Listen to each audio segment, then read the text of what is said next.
Hello, hello, everyone.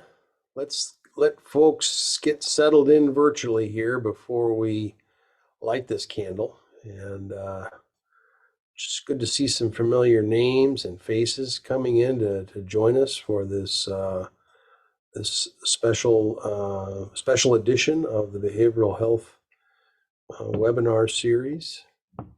Mike, good to see you. Glad you could fit us into your schedule. It's always good. I know you're a busy man. Enjoyed your webinar the other day. Wanted to say that. I got me thinking a lot, and that's always good. Sometimes it's not good, but the only requirement for membership is the desire to stop thinking. Oh, wait, no, that's not right. It's great to see folks, though. Frank, it's good to have you with us. Nice to have you come in and join us for this presentation today. Yep, I see some other familiar names and faces coming in. This is wonderful. Yes, it's good to see you, Tila. I think you're up there in Alaska, aren't you? If I remember right. Or maybe you're out in California. You'll have to tell me. Okay, well, let's get the show on the road here. I have disabled the wait room, so folks should be able to join us if they come in a little bit late, and we are recording this event. So if you do have a colleague or friend or coworker that wasn't able to join us, we will make sure that you receive the link to our YouTube American Indian Alaska Native HTC webinar archive. We've got a lot there. It's a great resource. So let's see, and I can even post the link to that in the chat box later if anyone's interested or doesn't have that access to that already. Well, again, I think most of us are getting settled in here. I think everyone it looks like Tila is still getting connected to audio as well as Bailey, but let's go ahead and get started. We've got some information we want to share with you today, and I've got Dr. Avis Garcia here to share some of her findings. And we're kind of doing a test run. Avis and I are. She's going to present some of this data at the Southern Plains Tribal Health Conference next month. So you guys are getting a preview. This is kind of exciting. But I want to welcome everyone officially to the National American Indian Alaska Native HTC monthly webinar. Today, Dr. Garcia is going to share with us a little bit about stimulants and American Indians and that particular patient population. So we've got a lot to cover today, and I'm looking forward. This will be my first chance to really see some of this information too. So I'm looking forward to it just as you are. I'm Steve Steiny. I'm one of the managers here at the National American Indian Alaska Native HTC. I know some of you, and if you're joining us for the first time, welcome. I'm glad you could make it to the broadcast today and be here with us. I'm just going to go through a few just general information slides, and then we'll transition over and get the main slide deck up. But as most of you know by now, this event is brought to you by the National American Indian Alaska Native Addiction Technology Transfer Center. We are located at the University of Iowa, and I am broadcasting from the College of Public Health here on campus on the 4th floor in Iowa City, Iowa. So really great to have you all here. We are part of a larger national ATTC network made up of 10 regional centers, a national Hispanic and Latinx center, as well as a national network an ATTC network coordinating office located at the University of Missouri. Again, I know you've heard this a few times, but this project is funded and supported by SAMHSA, and the content and information presented today has been developed by the presenter, and the opinions and discussion we have today does not necessarily reflect the views or policies of SAMHSA, HHS, or the National American Indian Alaska Native HTC. Just a couple orders of business before we move forward into the land acknowledgement. We will provide links to today's presentation, including, I think we include a link to our website that has our recorded archive. But I will make a point to put that in the chat box as well. We're going to reach out to you following today's event in an email. And I'll talk with Avis about whether we're able to share these slides or not right away. She may not want to share these right away because she's going to be presenting this at the health conference in Southern Plains next month. But we'll figure out how we want to do that and share as much information with you as we can. We're also going to offer 1.5 CEUs. These are NADAC approved CEUs. You can use them at your discretion with your state certifying body. So you can present these to that certifying or licensure body and make a case to use them towards your credentials. Lastly, we're going to ask you to just complete a short survey. We'll include a link to this in the follow-up email. If you don't have a chance to fill that out today, I'll post a link into the chat box. It's just a few questions, won't take but a few minutes.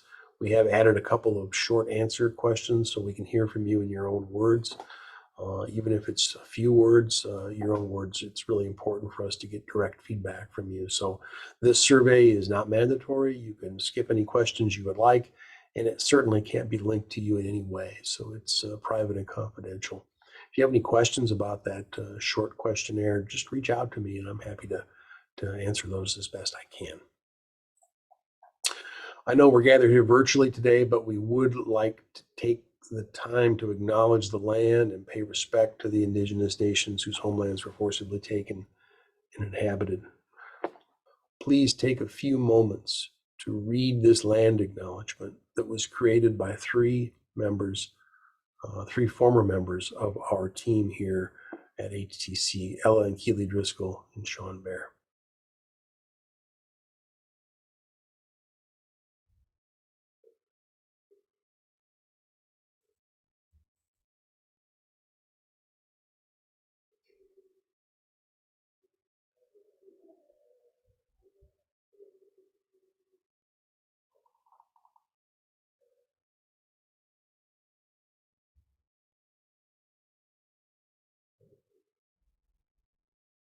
Thank you. Well, without further ado, I want to introduce my colleague and my friend, Dr. Avis Garcia. She is an enrolled member of the Northern Arapahoe tribe and is affiliated with the Eastern Shoshone tribes of the Wind River Reservation in Wyoming.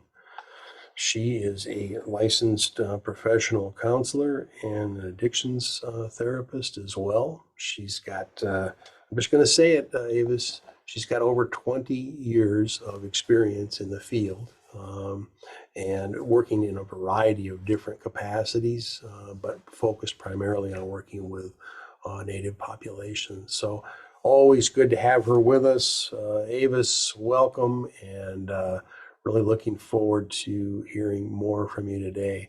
I think I'll turn the floor over to her. I'm going to stop sharing my screen. Okay. While I transition, Avis, into your slide deck, and I'll let you say hi to everybody and just give me a few moments to get your slides up. Thank you. Okay, thank you. Well, good morning, everyone, or good afternoon, wherever you're tuning in from. I am today in Riverton, Wyoming, which borders the Wind River Reservation. So I'm kind of back home. And I had been asked some time ago, I do special requests for training topics. And this was one that came in as a special request from the Southern Plains Tribal Health. They are having a conference on stimulants and they had requested a presentation. And I decided I would do some research and put something together to meet the special request. So you're getting, just like Steve said, you're getting a preview of the presentation that I will be giving at this conference. And so I thought I'd give this deck a trial run here and see how it goes. And I think I'm going to hold off on the release of these slides until after the conference. I think when the conference is over next month, then those of you that attended today we will release these to you. I like to share my information with everybody, so I'm not one that likes to keep everything. If I can help get this out there, that's what I like to do. And we always say, you know, we're pretty open about sharing some of the intellectual information that's created through our center. We just ask that if you reuse it, to give credit where credit is due, and to please use it in a good way. So Mhm, that's great. Thank you, Avis. mhm. Okay, we are ready to get started. Mind you, I made this for an hour presentation, Steve, and we're blocked out for an hour and a half, so I'll be open for questions at the end. Yes, you see how that works out? We should have some time at the end. So if you've got some questions, I know everyone's muted right now, but if you've got questions, throw them in the chat box, or if something really moves you or strikes you and you want to share with us, because I know we've got clinicians in the audience today or those working in direct services. So if something moves you or something, you know, really fires your imagination, please use the hand raise feature or the chat box, or just, you know, let me know and we can stop and process a little bit. But we should have some time at the end Mhm. to talk a little bit. So that's great, Avis. I Okay, look forward to that. okay. All righty. Let's get started.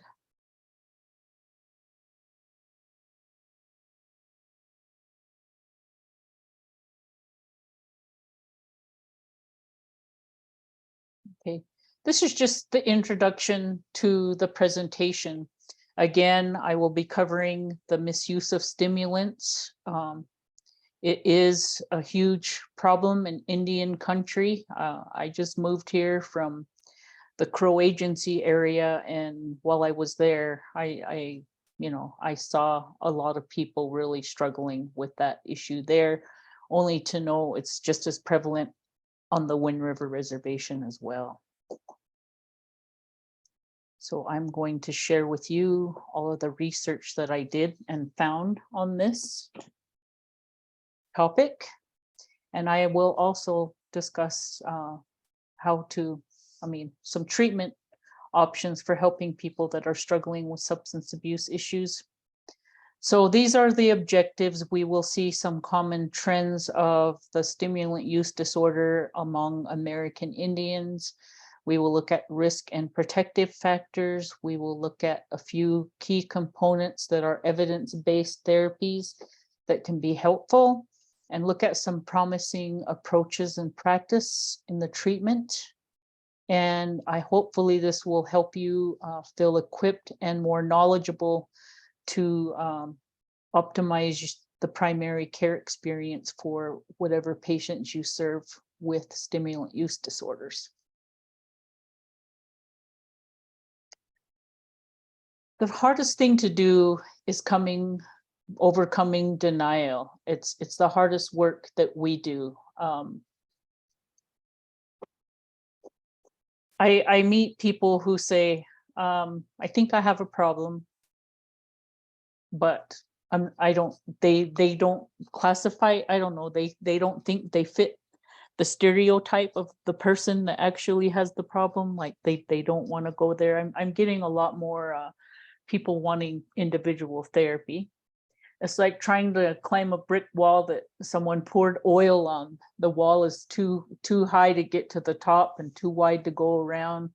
So this is really hard for therapists to get people to realize that we can't begin to address the problem until they're willing to accept it. And so the first step is helping them realize that they really need help. And when they're ready for it, we can't force anybody to get help. So some of the variables of addiction, There are genetic factors. It doesn't mean you will become, but there is a strong genetic link with addiction and family history of addiction. And I've seen it in my own family. You know, it's gone through generations. It was you know, not everybody in my family drank, but I do know research shows that most people that have come from parents who had drug or alcohol problems or any addiction, they're highly likely to have it like 50% more than someone else who doesn't come from that family background. So there is a genetic link. It's being able to know, hey, like I myself knew I had that problem in my family, didn't want to go there. So, I mean, we can change that if we choose to. So there is a strong connection, but not a causal effect. Simply one of the variables in the case of addiction. So this is from the genetics. Origin of addiction helps to destigmatize addiction, leading to more prompt treatment. And it also helps with the individualization of prevention and treatment. You can go to the next slide. Looking at the genetic factors, as I said, addictions have there's strong evidence for the genetic link for the disorder. So there's a lot of research based on that. They've actually taken twins and followed them through several years to see that exposing them to different environments also, even though they provided them different environments to grow up in, that genetic factor still existed. It can predispose genetic predisposition, but not to develop the disorder. Just like I said, I have a strong predisposition. Research suggests genetic factors contribute to more than half of the risk. So if you come from that background, it's important to be aware of it. And then those with a disorder probably started using before the age of 18. So a lot of the people from the last few years that I worked directly with substance abuse, and I looked at trends, I generated data out of the system on a monthly basis to submit to my funders. I mean, they needed a report every month of what were we doing, what were we seeing. So I used to generate data for them, and it did put age of first use. So most of them all before the age of 18. You can go to the next slide. Other variables, there are biological factors, specific neurotransmitter and receptor sites. So our brains, we're all wired differently.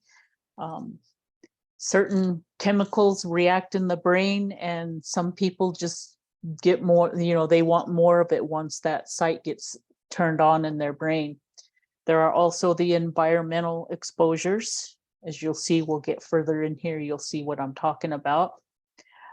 Family dynamics, history of trauma, abuse, or neglect. And so Native Americans, this is really prevalent as well. It seems to go hand in hand with this stimulant use disorder. And then our social stressors in our day-to-day life and our ability to handle those, and how do we cope?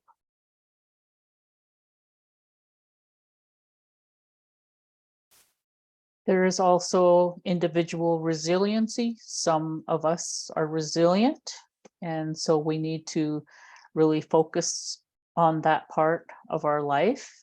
Some people have beliefs about suffering of, you know, maybe they did something wrong and this is something that they deserve. And today, more than ever, I believe health and wellness is starting to come to the forefront as we talk more and more about self-care, especially in the work that we do as helpers. So, you know, are we following a balanced routine to take care of our health, watching what we eat, getting some exercise, and then the individual's mental health status before exposure to any addictive substance. So a lot of times we would have patients, and you may relate to this as well, of well, this person's really presenting with anxiety and or depression, don't know if it was caused by or if they had it before. So we have to do some digging and do some work with that individual. Either way, that can really be something that puts someone at risk for abusing substance. Go to the next slide. The impact on society. Over 20 million Americans over the age of 12 have an addiction. 100 people die every day from drug overdoses. This rate has tripled in the past few years following the epidemic. Over 149,021 emergency room visits in 2021. Look at the age range, 26 to 44. More than half of these were male. American Indians in 2021 was 4,175. And methamphetamine was 11.29 of those overdoses. So in 2021, we had 4,175 overdoses. We had some in Montana while I was there, and we've also had them here in Wyoming. I'm still hearing about them after I'm here now. People just telling me, did I know? And I'm like, no, I didn't know that. So some of these are real surprising to me, as well as cocaine is 4.7. Go to the next slide. More recent trends, 2.6 million people with addiction have a dependence on alcohol and meth. So it's not just meth, not just one substance, but they have alcohol. 9.4 million people reported driving under the influence of stimulants. 6.8 with an addiction have a mental illness disorder. So again, these kind of go hand in hand. I've encountered so many people who won't take medication for depression or anxiety, but they will self-medicate with stimulants.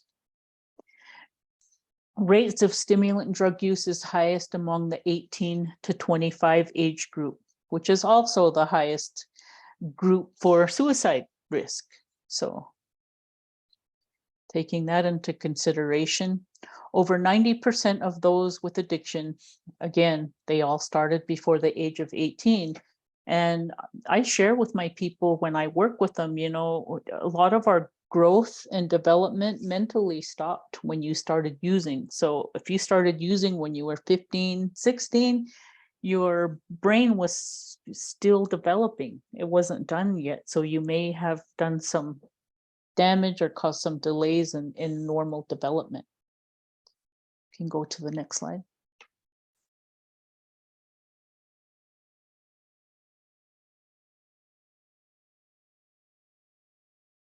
Amphetamine use is increasing with a growing number of people seeking treatment. Disproportionately affects underserved and rural communities. That's our reservation areas. American Indians have high rates of drug-related deaths compared to all other racial groups. And many tribal members have limited access to help. The amphetamine use I saw before I left Montana was really devastating. We started going into the jails to do assessments to get people the treatment they needed. And every single person I saw was there for meth. And they were in jail. And I just got here to Wyoming, and I'd be curious to see what the statistics are here. But I know it's prevalent. We can go to the next slide.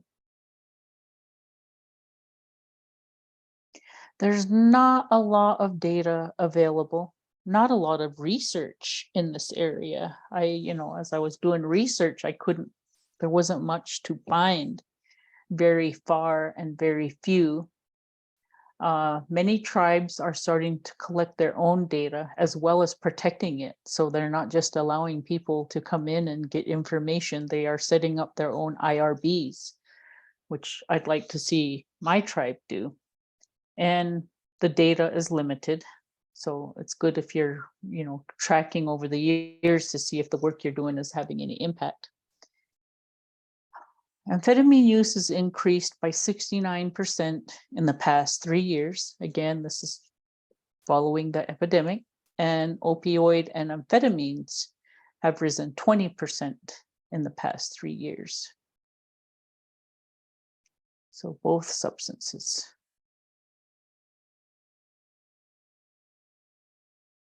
According to NASDA, 1 in 0.5 American Indian young adults who are 18 to 25 has a substance use disorder.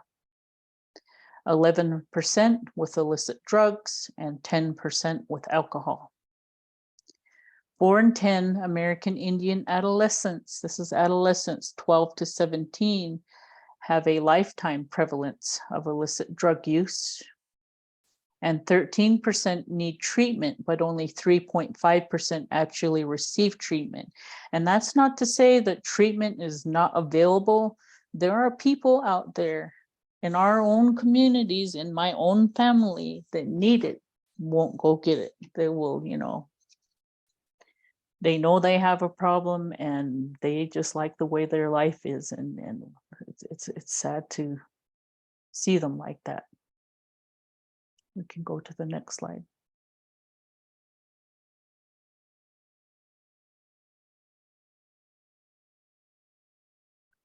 The treaty obligation.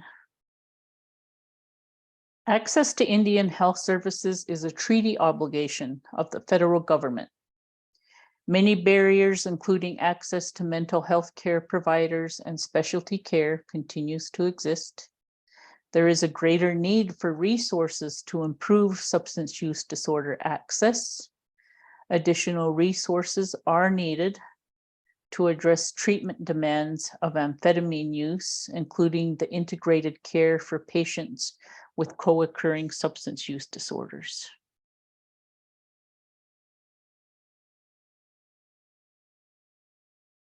Better access is needed, so we also need evidence-based substance use disorder treatment, which requires staff to obtain training. Use of harm reduction strategies, and there are some programs that are totally abstinent.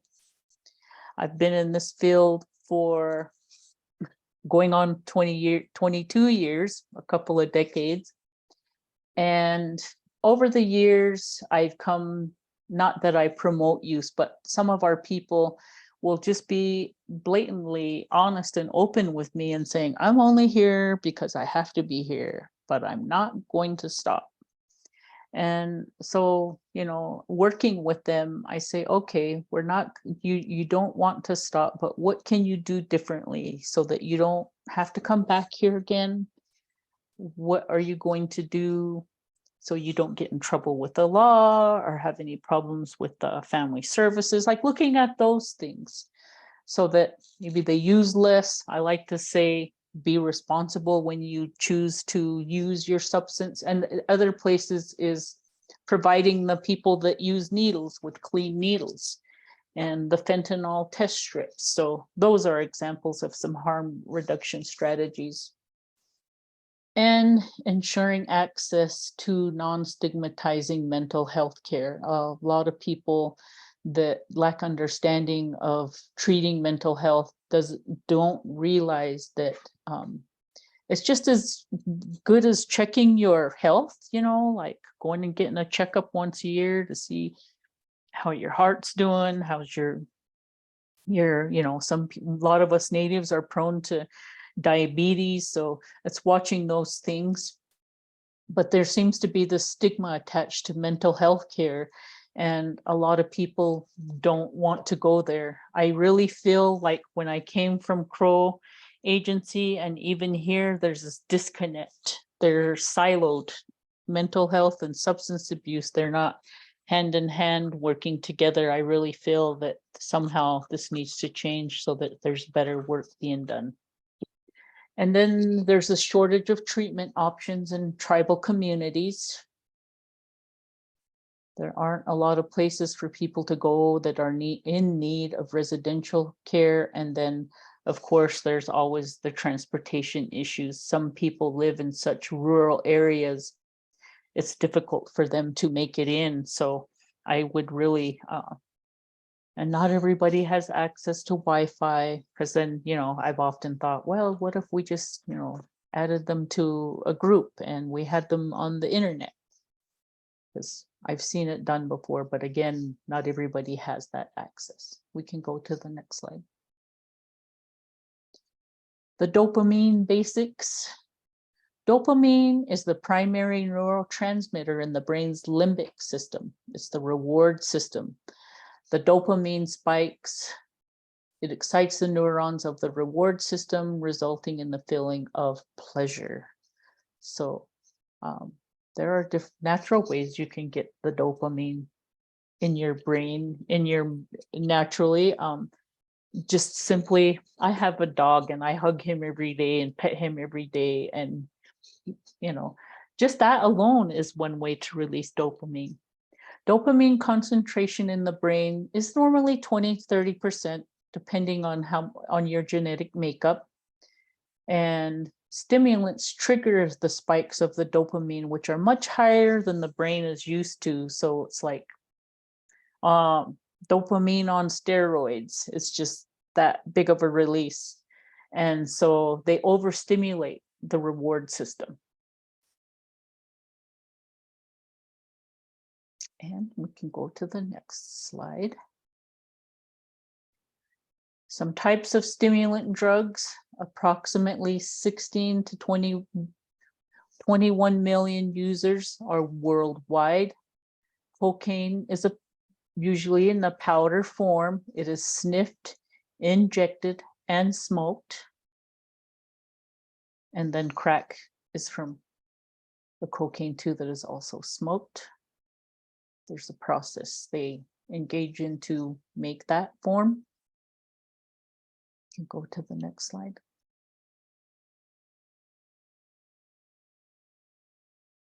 Amphetamine type stimulants. Methamphetamine is usually in a powder form, which is inhaled, smoked, and injected. And then there's the crystal ice. It's smoked. There are also tablets. Some are orally crushed, inhaled, and smoked and injected. They come in the form of powder, tablet, liquid that can be orally injected and smoked. And I liked this picture with the handcuffs in there because everybody that I know personally that used it, they either ended up dead or they ended up in prison. I have a cousin who spent about 5 years in prison for selling the substance.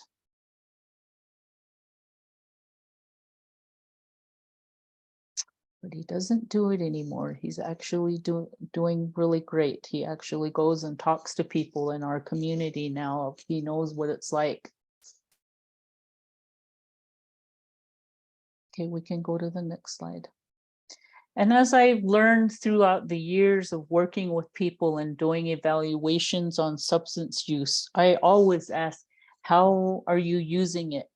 Because training new counselors, I noticed at my last job, they weren't getting to the specifics of how was the substance being used. And I told them the reason why I asked, how are you using it? Because once I know they've gone to injection, it means all those other ways they used it before changed to where they've gone to basically blowing out veins throughout their entire body because they've gone from the snorting, from the smoking to the injecting. So it's been a process for them to reach that point. So that's why I always ask. And then if they start telling you, well, I blew out my vein, some people's arms, you can actually see how bad they are from it.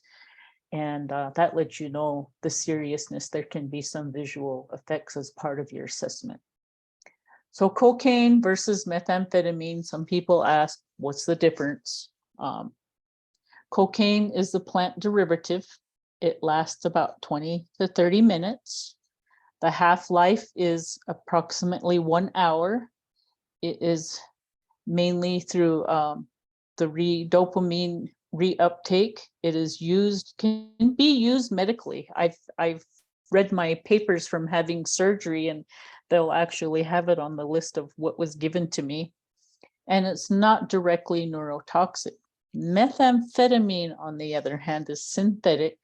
The high lasts much longer. You see the 20 to 30 minutes versus the 8 to 24 hours. So a lot of people that can't afford this, because I guess I should have added cocaine is more expensive than the methamphetamine. So I think it may be, I don't know, the next step.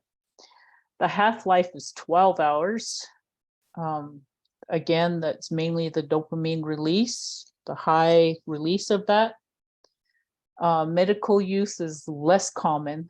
It can be prescribed as disoxin. And there's a greater neurotoxicity in commonly used doses, which means it does a lot of damage. This is basically poison to the brain. You go to the next slide. Okay, here's some of the different kinds of stimulants. There are stimulants are uppers. It speeds everything up, gives a boost of energy initially, feeling of euphoria, decreased appetite. Eventually, the user experiences jumpiness, hyperactivity, paranoia, aggressive behavior, depression and anxiety, and sleeplessness and hallucinations.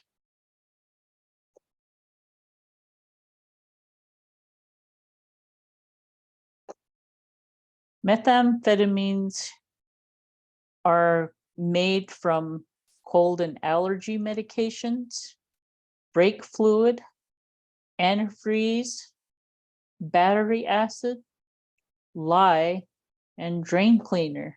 So, I mean, these are all poisons in and of their own separately, but, you know, they make a combination that is used to make methamphetamine, which overpowers other interests, like everything doesn't matter anymore, just taking the substance. And I've often heard of this as chasing the high, because it's never going to be the same as the first time. So they start using more and more, longer and longer. That's why I said when you're doing your assessment, asking how you're using, how much are you using, because that is going to tell you a lot about the severity of their use. It becomes harder for them to maintain that high. And many people crash into depression. Some people destroy the dopamine in their brain to the point where they may never get that back because they've done so much of it. And then also MDMA or ecstasy is also considered to be a stimulant.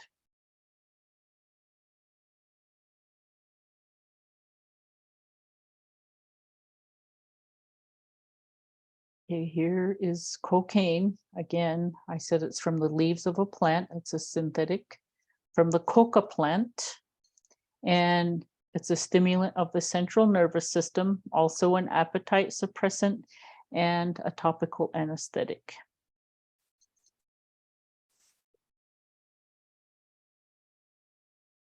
Some challenges with the stimulant dependence.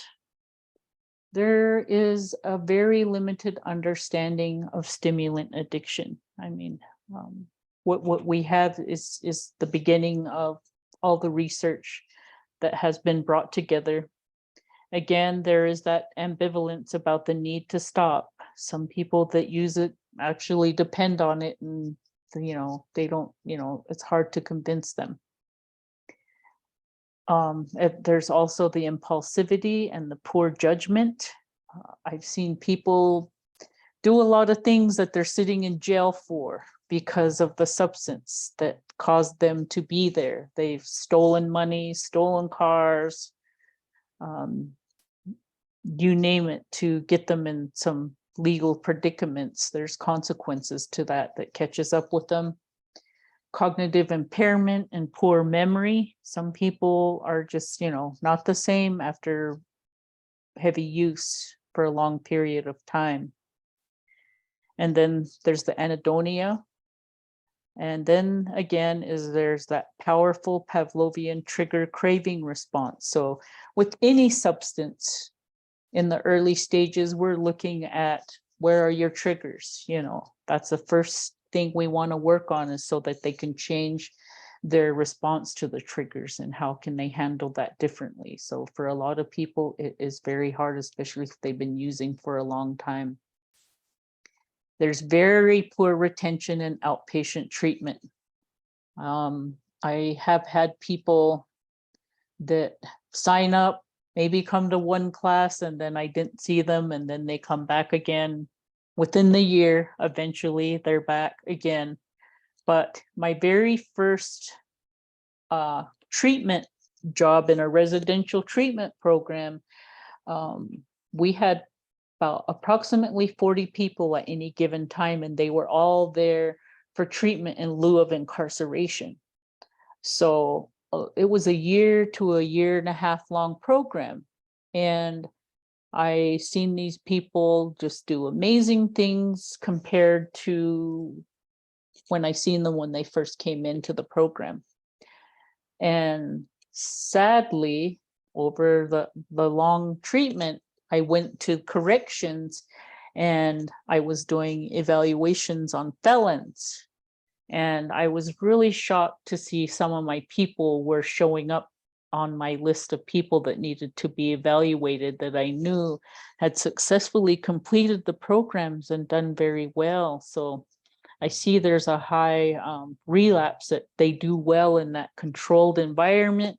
And then when they're out on their own, they just seem to struggle. And I don't want to say all, but I've seen at least a handful of those come back to me through the work that I've done over the years. And then there are also the elevated rates of psychiatric comorbidity. I have seen people come in with paranoia, they have psychosis, it can cause schizophrenia. I had a girl who was 19 years old, and I had to be leery of that there weren't any shadows coming in from the outside, because it would just trigger her schizophrenia-like symptoms. So, and some people, she was 19 and had those very serious problems because of that use. So it does do a lot of brain damage.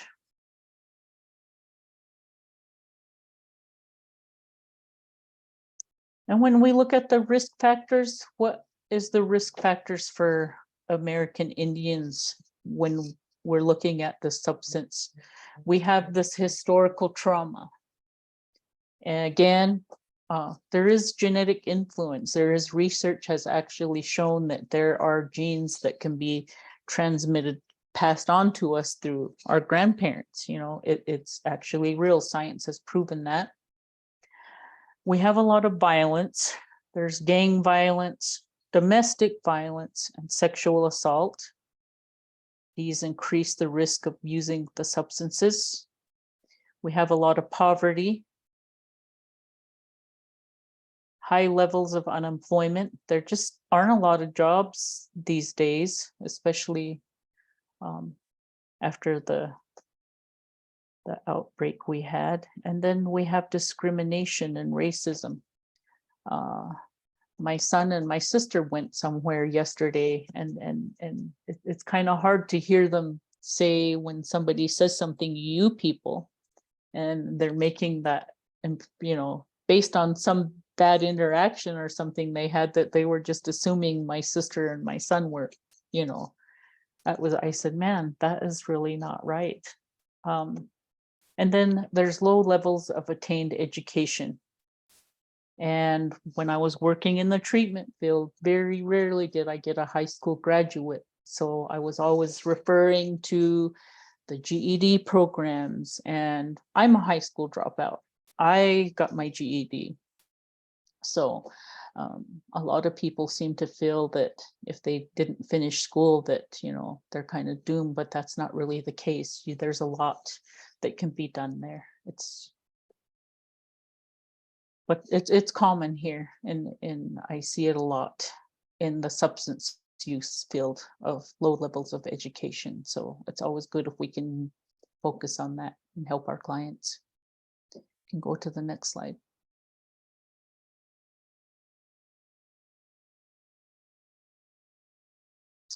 So as far as the employment and the income, one of the risk factors is being unemployed, the low socioeconomic status, financial strain, people that are struggling.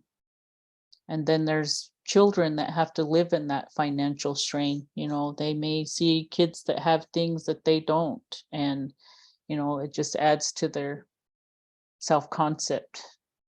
So as a protective factor, it's very good to have employment and have some family income supplements, some other side things that you can do to add to your income. So there is proof that employment does help, even in working with substance in general. So it's not just for substance, you know, not just for amphetamines or stimulants.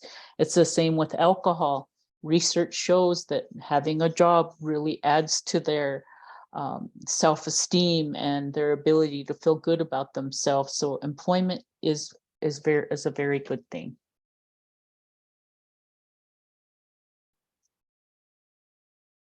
Education, again, most have less than high school or high school education.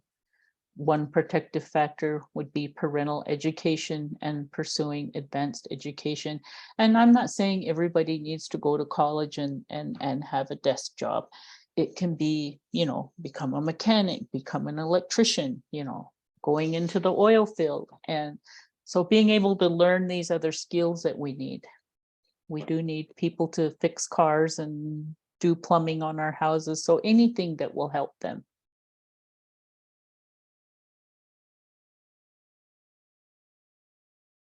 Some psychosocial issues, risk factors are impulsivity, delinquent behavior, conduct problems, violent perpetration, pro-delinquency attitudes, angry feelings, feeling life has no purpose, low self-worth, versus the protective factor of a positive mood and high self-esteem.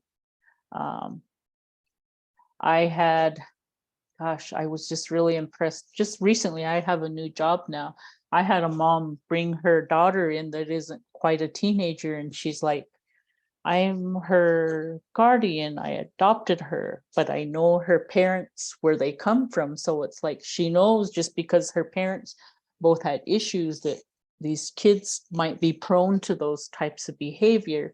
And she pointed out exactly why she brought the little girl and what things she was hoping for her. So I was really glad that she brought her in, because she was in, you know, this impulsivity of, you know, not being able to stop and think about what could happen if they did something.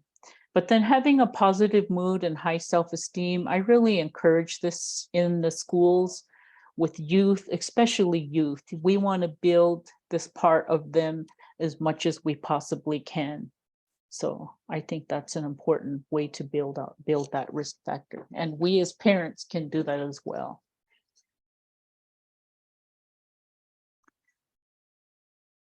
One of our greatest protective factors is our culture. Not everybody has to go to the Native American church. I like to say it saved my life. Having pride, you know, engaging in your spirituality, the spiritual aspects of your life. For me, being Arapahoe, being raised Arapahoe by both of my maternal grandparents, has taught me a lot about who I am, and passing that on to my children so that they know as well. That is very important, that we all do that. And having that cultural, spiritual orientation. Again, I was raised by my grandparents. So I'm grateful that if there was one thing they left me, it's this. And use of time to practice our cultural ways. And I encourage all of my children, you know, whenever they say they're struggling with something, I bring this up, you know, maybe you need to go to sweat. Did you burn your cedar? Did you say your prayers? You know, we can go to the next slide. Health, the risk factor can be self-perception of poor general health. We may think we're just, we're just doomed, nothing's going to change. Maybe diagnosed with some chronic illness and concerned about health. So not having good health is not good. What we eat and what we consume is very important to our health. One protective factor here is good physical health, diet, exercise, taking your vitamins.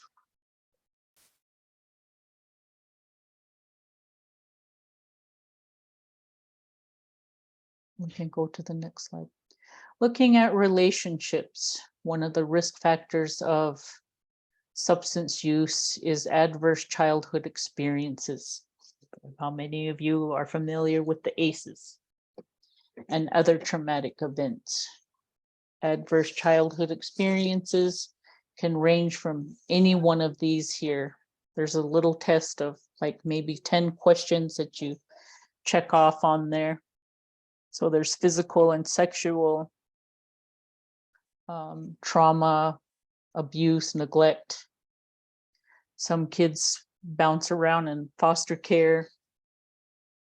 Physical abuse before the age of 15, parents' drugs or alcohol problems, father depression, addicted family members, family with mental health problems, family member attempted suicide, death or loss of friend, death, loss, adversity, witnessed family violence, stressful life events. Yeah, I can say like, I think when I did this presentation more than once, I always share with my clients, I can check every one of these boxes, but that doesn't mean, your life can't go anywhere. It's up to you to make those changes for yourself. Sadly, I see this in Indian country for so many people. Once I get to know them and they start talking, and all of this starts to pour out.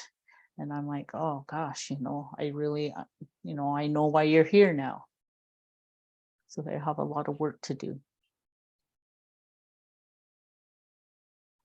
Our protective factors in our families are being able to talk about all of these problems with your friends and your family, increasing that family communication, having attention, positive family relationships, having parental attachment. My mother, my grandmother was from the boarding school era where she was forcefully taken away from her parents and put in the boarding school and was beaten for speaking her language, got her long hair, and all her sisters got their long hair cut off. And so I really feel like a lot of Indian country, especially here in Wyoming for the Arapahoe people, have been negatively affected by this. And I feel like it's affected a whole generation, maybe two, because we lack that intimacy of hugging and, telling people and their family, I love you.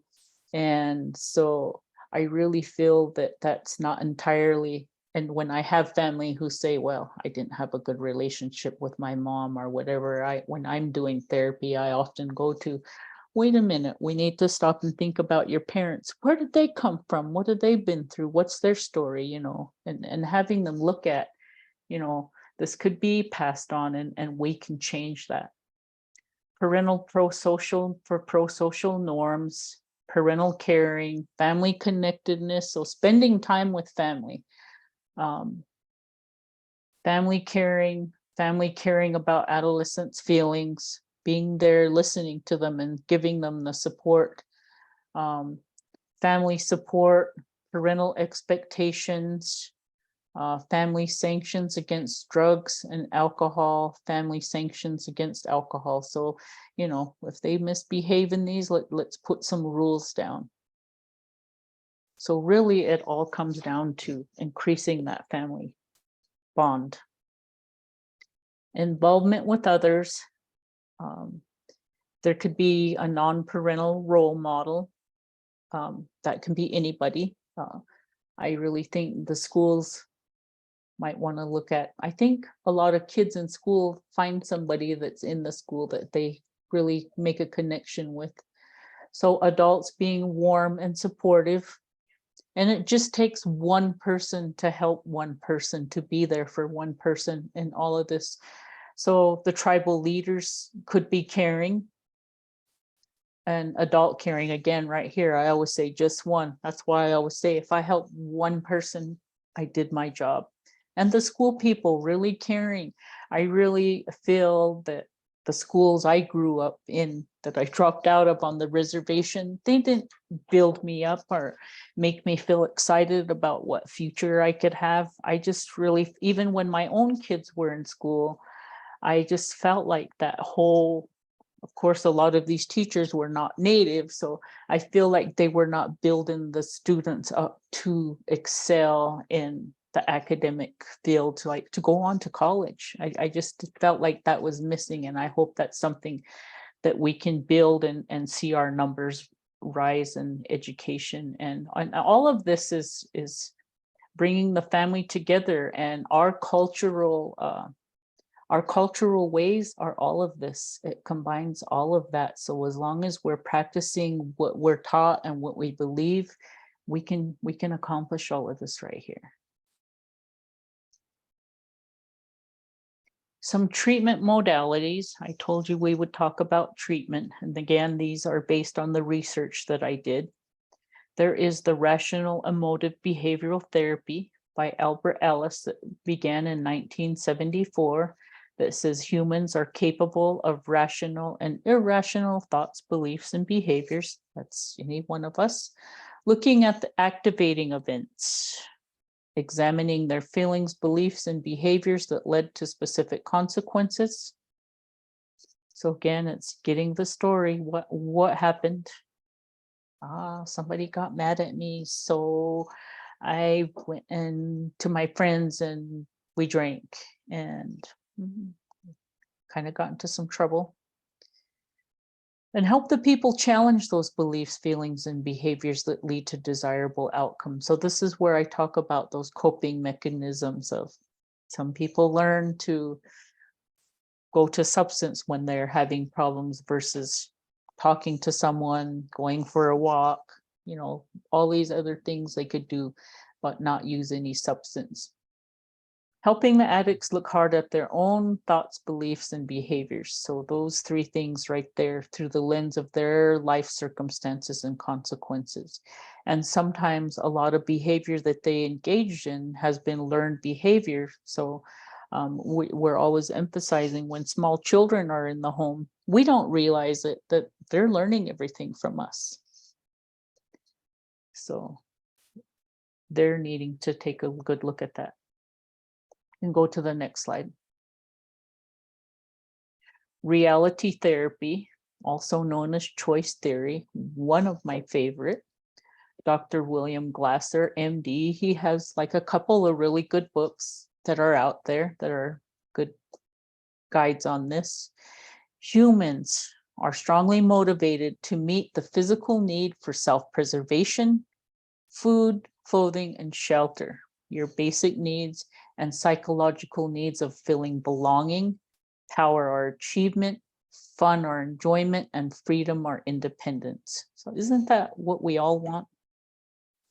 Glasser says the phone ringing does not cause us to answer it. It's a choice. We all choose to be a certain way. We can go to the next slide.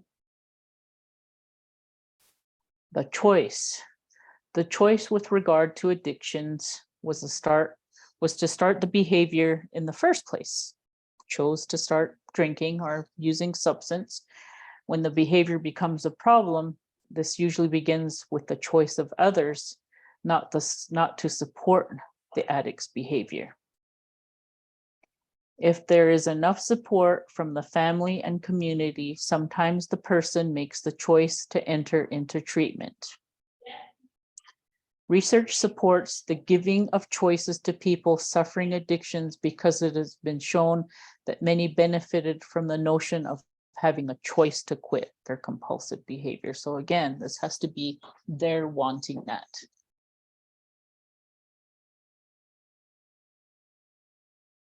Cognitive behavioral therapy, short-term, solution-focused talk therapy, where the client is taught the impact of their thinking and feeling on behaviors. A direct approach is using the to confront distortions of thoughts about the client, to help the client see the connection between circumstances and their thinking errors. So looking at these thinking errors, this thinking errors alone is like a group topic or an individual topic, because I tend to see people, you have that black and white thinking. You don't see that there's a middle to this, and there's a whole list of those thinking errors that are really good for, a group discussion.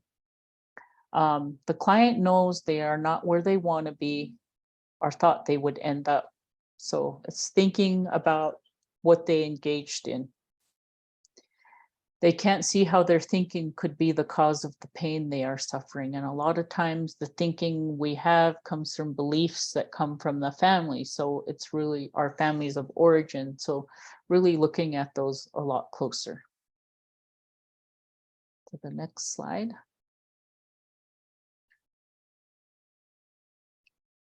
Oh, back up. Did we skip one? Okay. Networking with healthcare professionals, it's crucial to work closely with the prescribing practitioners. Medications are necessary in many cases to ease pain and suffering of withdrawal symptoms. Medications are often an important part of treatment, especially when combined with behavioral therapies. Treatment should address other possible mental disorders. 9 times out of 10, we've got anxiety and depression involved.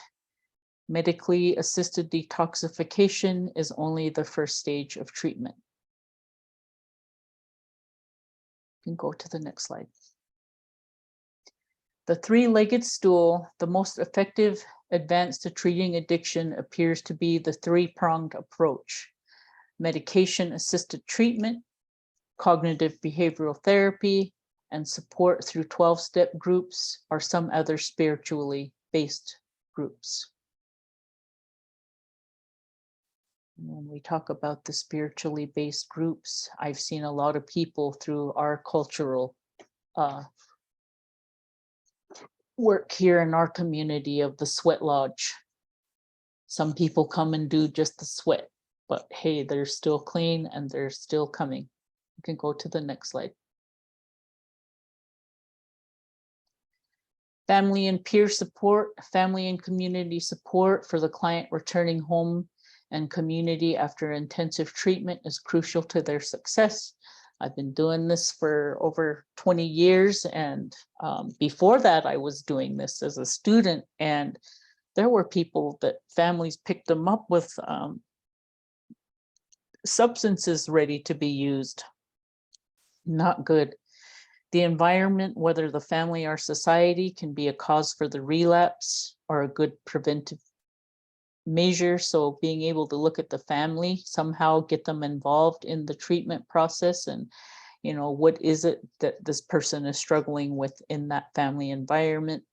Helping clients see the effectiveness through the use of former addicts, promoting and supporting treatment is very helpful. Also known as our peer support specialists. They are awesome. These are people who've been through the whole thing and turned their lives around, and they're just the best people to have in your treatment program if you have them. And this can increase the desire to get clean and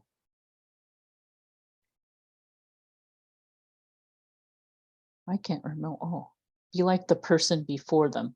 Okay, sorry, there's some typos in here, so I'm glad we're running a trial on this. Just having that family support, they can see someone else and want to change on their own. So just knowing that their family wants them to get better is helpful for them. The next slide. Some adjunct therapies, 12-step programs are great. Other peer groups, accountability partners. These can be your peer support specialists, community drop-in centers. I don't know that we have any here. Some, whatever support groups you have in your community, your pastor or church support, family meetings of interventions. So, I encourage people to have family meetings at least once a week if they can, and being able to look to friends and positive social support. I see somebody put the red road and white bison. Okay, those are good. Thank you, Steve. And go to the next slide. Winning the war.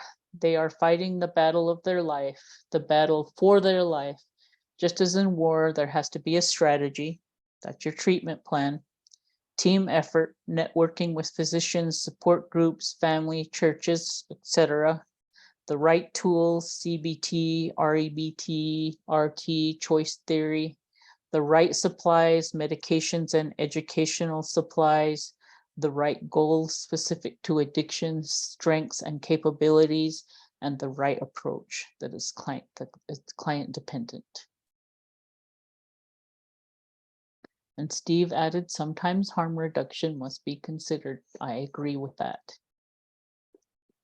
Treatment for stimulant use disorders. A lot of the research I read seemed to be quite positive on this contingency management and incentives. And this was more seen in like the metropolitan areas, the large city areas where people can, earn, incentives for, I don't know, hygiene products or maybe tickets for a movie or something for, yeah, exactly, getting a negative UA. So they're like happy to turn in their UA. Maybe they made all of their self-help group meetings, however you create your program. And when they're meeting those, having some contingency and incentives there for them. So that has proven to be well for stimulant use. Community reinforcement approach. So the community acknowledging them that they're doing well in their program. Our tribe here actually has services set up through, our casino employs a lot of people there. So I feel like that in and of itself from the treatment program is helping these people to get jobs right from treatment. So I think that's a very good approach here. Cognitive behavioral therapy is a big one. Let's look at your thinking. Let's look at that deeper. Some other approaches with interest, the matrix model is very popular, evidence-based. You can find it free online, and that has actually been proven for use specifically with stimulant use disorders, but I've used it with everything. It's a very solid program. Motivational interviewing, and this takes ongoing practice. It's not you go one time and you know how to do motivational interviewing. It's intentionally, continually working on it. Getting some physical exercise, number one for any problem you could be having. Doesn't have to be running a marathon. It could just be a 15-20 minute walk every day, and mindfulness meditation.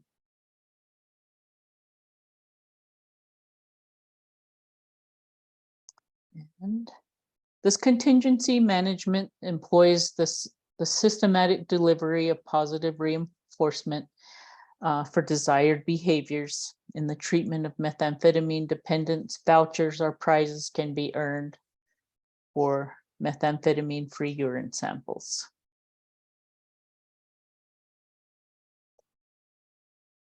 Some basic behavioral principles: frequently monitoring the target behavior, provide the incentive when the target behavior occurs, remove incentive when the target behavior does not occur.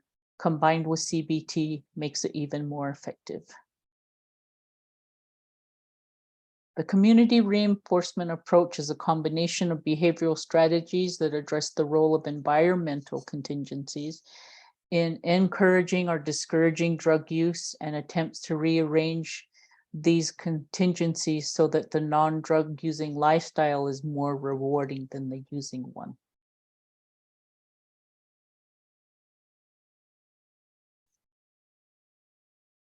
Components: of the community program is behavioral skills training, social and recreational counseling, marital therapy if needed, motivational enhancement, job counseling, relapse prevention, and for application of the treatment to cocaine dependence, a voucher-based reinforcement program is added.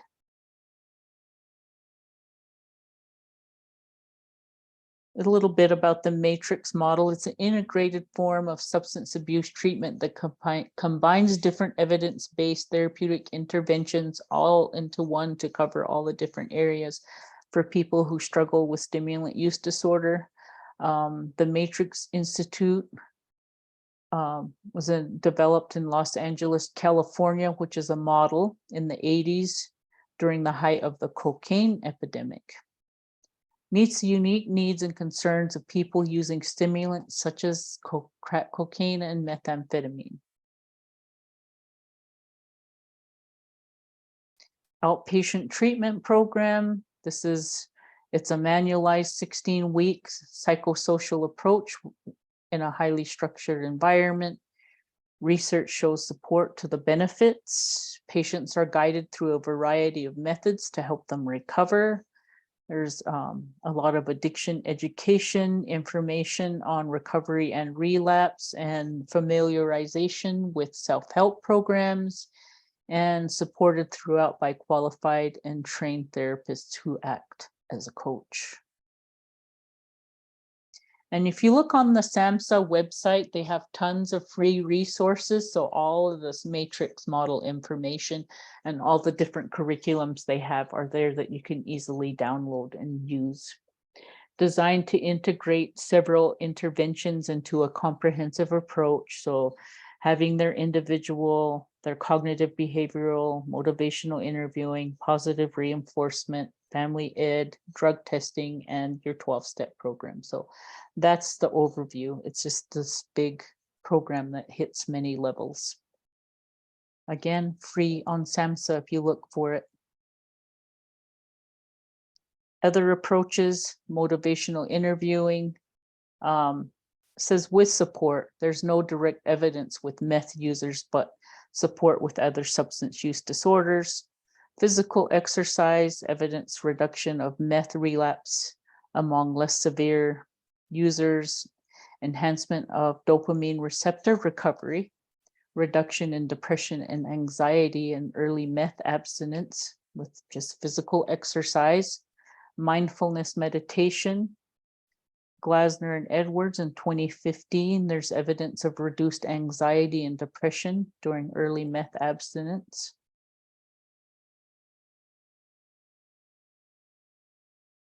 Culturally sensitive treatment, cultural identity and spirituality are very important issues, especially with American Indian people. Better outcomes with traditional healing practices, our powwows, our drum circles, and sweat lodges, all being incorporated into treatment programs. Lots of programs are doing wonderful things here.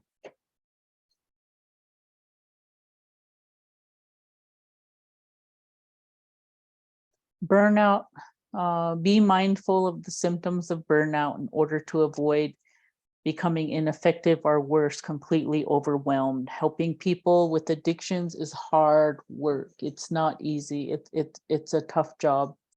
We can also experience secondary trauma, and we need to guard ourselves by being flattened from the work that we do. I used to have staff that wouldn't take time off from their job. They were there all the time. And so I was like, I really encourage people. I said, you don't even need to go anywhere. Just take a break.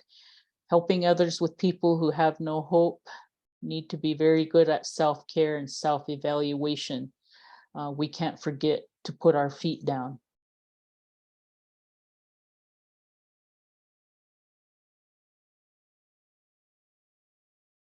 Self-care, can't say that enough. Like I said, this job is tough. We need to take time out for ourselves. You can go to the next slide. Yes, compassion fatigue is real. Knowing your professional boundaries, the key is not to become a burnout statistic and own the problem. It is possible to deeply care about someone without owning it with them. Stay close enough to show care, but be removed enough for allow feelings to be balanced with objectivity. The emergency room doctors and staff do this all the time. They really care and they know how to show it, but they don't join the patient on the gurney. They stay objective enough to act on the person's behalf without taking on their ailments and injuries. I'm just not seeing another typo there. Sorry, guys. Go to the next slide. You don't want to become a burnout statistic. Next slide.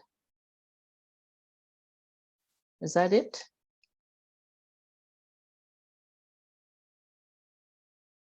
It looks like we reached the end here.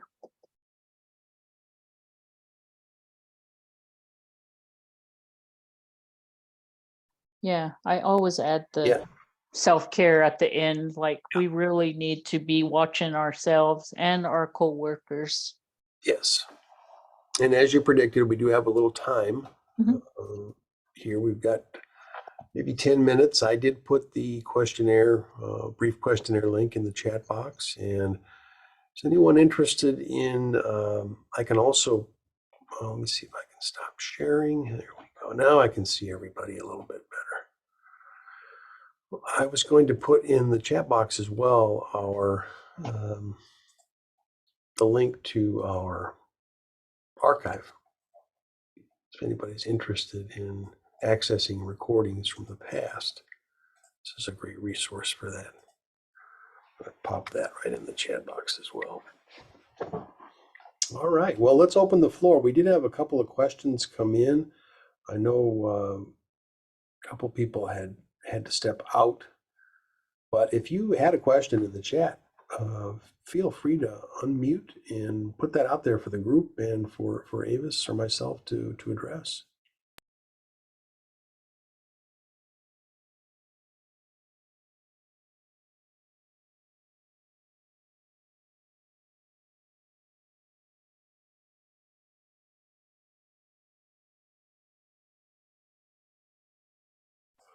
I'm Tana, going to. yeah, Tana, you made a question, or you made a comment in the chat about methamphetamine use disorders being seen more in adolescents. Did you want to put that out there for the group or for Avis to talk a little bit about? Well, thank you. No, it's just I'm here in Fremont County, which includes the Wind River Reservation. Interestingly enough, we had a DUI task force assessment and treatment meeting yesterday, and we had juvenile drug court director with us during the meeting, and she said that they are seeing more and more adolescents using methamphetamines here in Fremont. And I just thought I would let people know that we're seeing it in youngsters now also.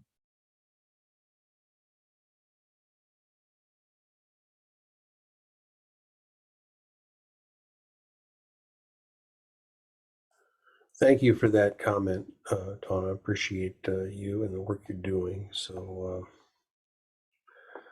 there were a couple other questions about, I know Caroline B had to step off, but she had a couple of questions. I tried to address with her just lifetime prevalence. There was another question, I think it was about age of onset, Avis, or age of first use.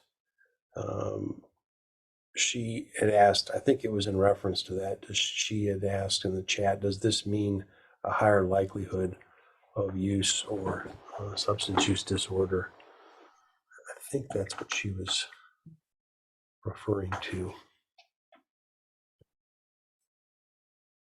It's more likely in the genetics that you will have the earlier age of onset. Like if you come from a family that there's prevalent alcohol and substance abuse there, the research tends to show that children in those families tend to engage at a much earlier age. Like I say, again, this is what they learned in the family environment.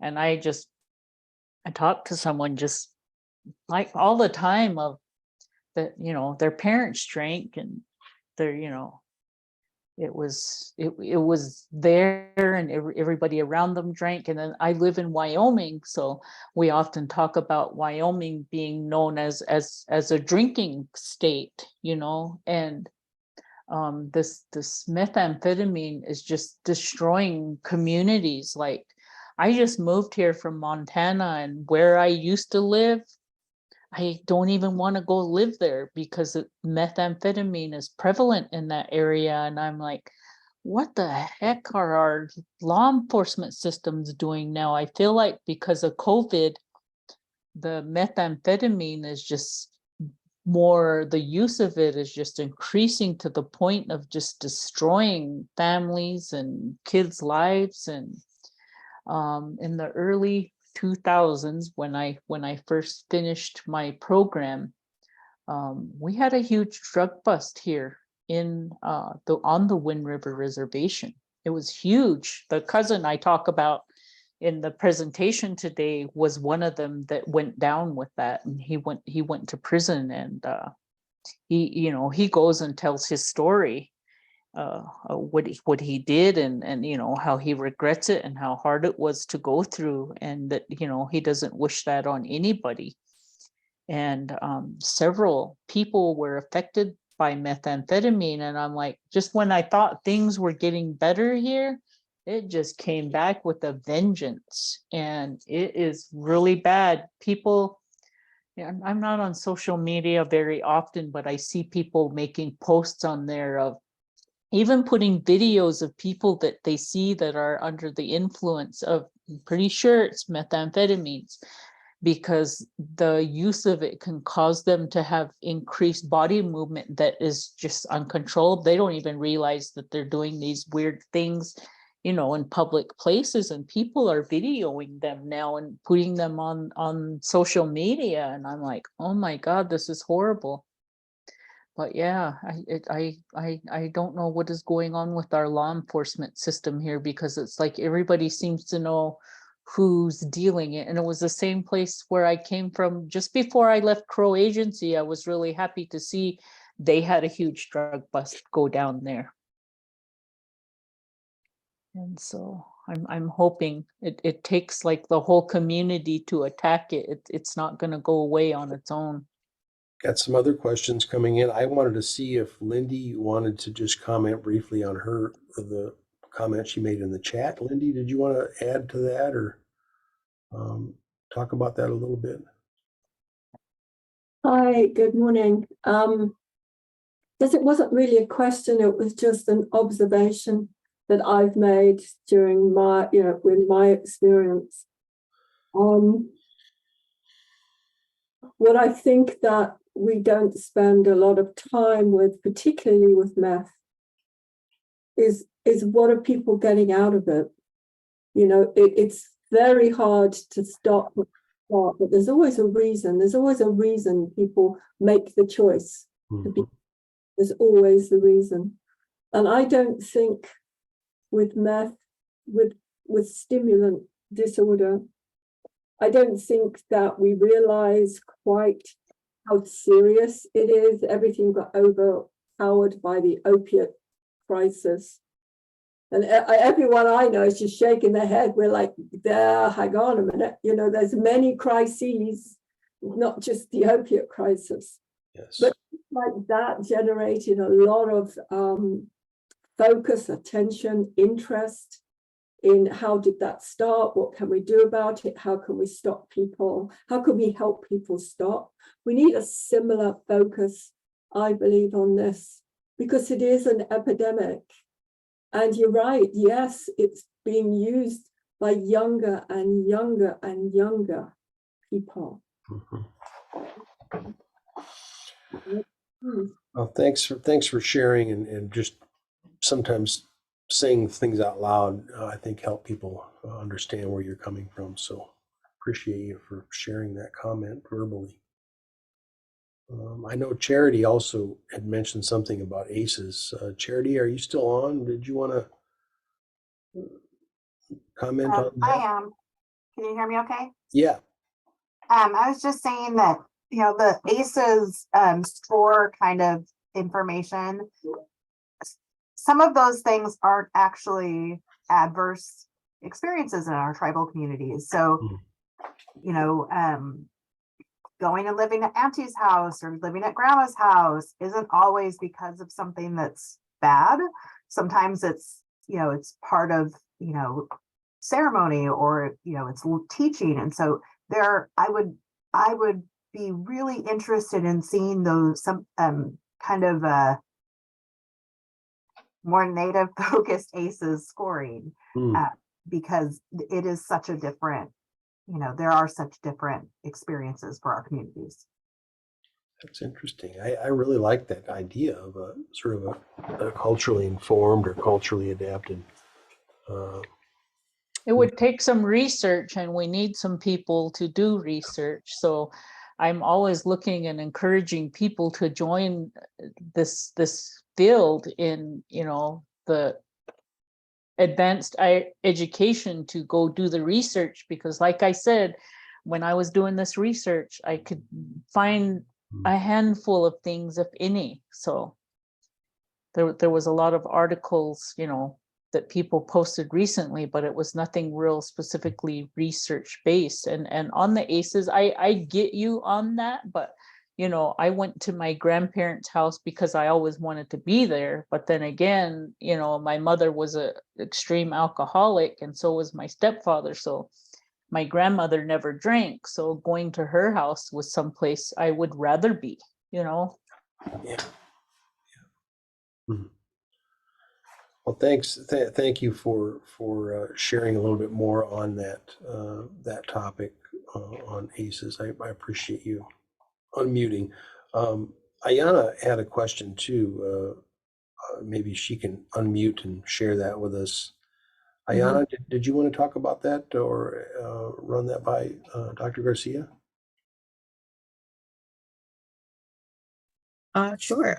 I was just wondering because I know, for different families, it may be different things that may work with different clients, but I was just wondering if you had different suggestions that for the family sanctions that you talked about earlier.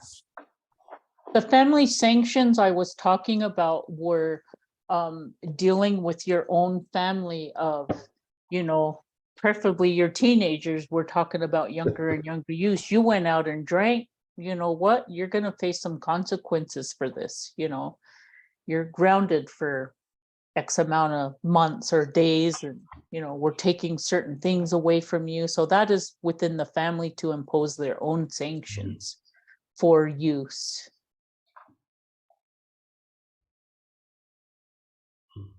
And not all families have those kinds of home environments. Some of these kids are going home to where this stuff is already being used, which is when they're talking about younger and younger.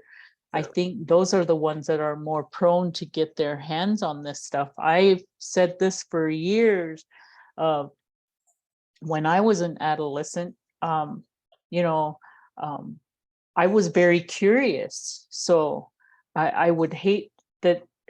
I don't want to say that I'm lucky it wasn't available then, but it scares me to think there are so many young people out there who, like myself at one time, were curious, well, what does it do to you, kind of thing, And nowadays things are so dangerous, it could be the last day of their life if they go try something that's out there now. That's what scares me.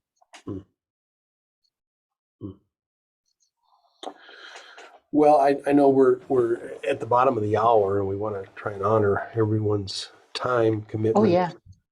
We really appreciate folks that stayed on, were able to stay on with us for the entire broadcast. And I want to again thank Avis Garcia for joining us and giving us a preview of some of the information she's going to share next month with the Southern Plains group. And to everyone that was able to come on today and engage with us and learn and grow a little bit more. So thank you, everyone. If you're interested in CEUs for this broadcast, please request those at the time you receive the post-event email follow-up, and we can get those out to you. I think they have a system where they send them out electronically. I did put the link to the short survey in the chat, and I also put the link to our webinar archive. So that's a great resource to share or to utilize yourself for past broadcasts if you're looking for information on a specific topic related to behavioral health, substance use disorders, and American Indian Alaska Native cultural components. So we'll broadcast again next month. We usually have a webinar that meets or that broadcasts the third Wednesday of every month, behavioral health related. So hope to see you again. And so until next time, please stay safe, stay healthy, and most importantly, stay connected. And we'll see you again. Thanks, everybody. Take care. Until next time.